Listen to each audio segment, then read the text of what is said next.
Hi, good day. My name is Massie-Ann-BSN from BSN2-WIEDENBACH. For today's video, I am going to show you the procedures about tepid or cold sponge bath. But what is the definition? It is the application of cold water to the surface of the skin by means of a wet sponge. There are two objectives of tepid or cold sponge bath. Number 1, to reduce body temperature by conduction and evaporation, and number 2 is to relieve restlessness, thereby providing comfort and relaxation. Now, let us move on and let us proceed to the procedures. Step number 1. Prepare the water to a temperature of about 29.5 degrees Celsius or 85 degrees Fahrenheit, but add ice chips to bring the temperature down while bathing the patient until the water temperature reaches about 18 degrees Celsius or 64.4 degrees Fahrenheit. Number 2. Prepare the client.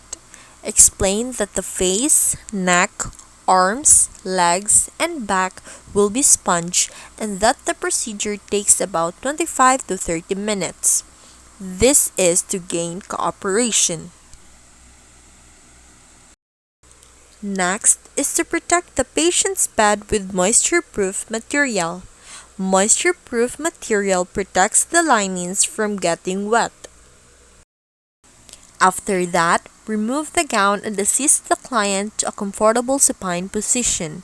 Removing the gown provides access to all skin surfaces.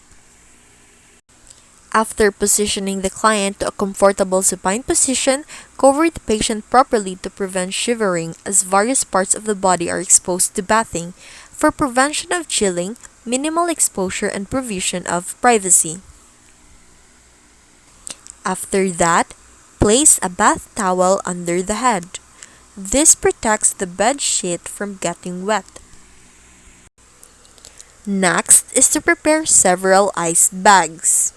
Once ice bag is placed on the patient's head to promote comfort, others are placed in the axillary areas and in the groin, where the blood vessels are close to the skin's surface. The ice bag helps to cool the patient further. The axillae and groins contain large superficial blood vessels that, and the transfer of heat, the application of ice bag promotes cooler temperature of the body's core by conduction.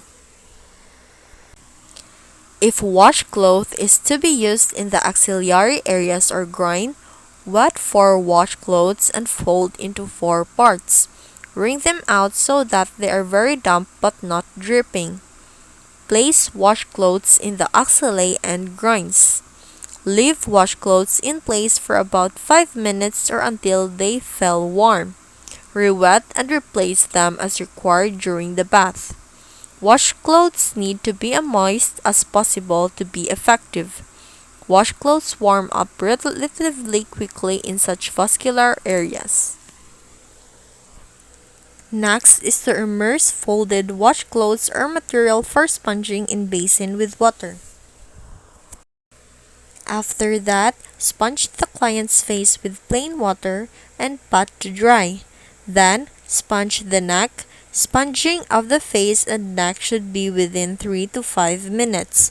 Friction of rubbing may raise body temperature. Next is to sponge the arms and legs. Place a bath towel under one arm and sponge the arm slowly and gently for about 3 to 5 minutes or as tolerated by the client. The farther arm should be the first to be sponged. Slow, gentle motions are indicated because fear. Rubbing motions are increased tissue metabolisms and heat production. Cool sponges given rapidly or for a short period of time tend to increase the body's heat production mechanisms by causing shivering. Next is to cover but do not dry each part as it is sponged. Evaporation of moisture on the skin helps to reduce body temperature. An excessively heavy covering may increase body temperature. Do the same thing in the lower extremities. Hold the washcloth briefly over the wrist and ankles. The blood circulation is close to the skin surface in the wrist and ankles. After that, change water PRN. Water temperature rises as a result of exposure to the patient's warm body surface. If the back portion of the patient's body is to be sponged, do this for 10 minutes. The anterior chest and abdomen are usually not sponged. No presence of large superficial blood vessels in this area. After that, check the patient's skin color and pulse rate during the bath. If the patient becomes pale or cyanotic, or if the pulse rate increases or becomes irregular, discontinue the bath. This indicates that the temperature of the patient may have dropped to subnormal level. Next is to do aftercare of the equipment and change bed linings if soiled. This is to avoid transmission of infection.